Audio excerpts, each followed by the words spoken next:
शेतात परमेश्वर महाराज धुपे आलेले आहेत. माझं नाव ज्ञानेश्वर नारायण मरकड, राहणार दैगवान.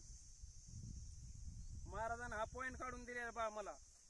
आता यानंतर तुम्हाला पाणी लागल्यानंतर परत मी तुम्हाला या परिसरातला एक व्हिडिओ तुम्हाला पाठवून देईन यांच्या माध्यमातून. हा माझा परिसर आहे सगळा. ऊस दाखा, लिंबा झाड दाखा, तुम्ही दाखा ना.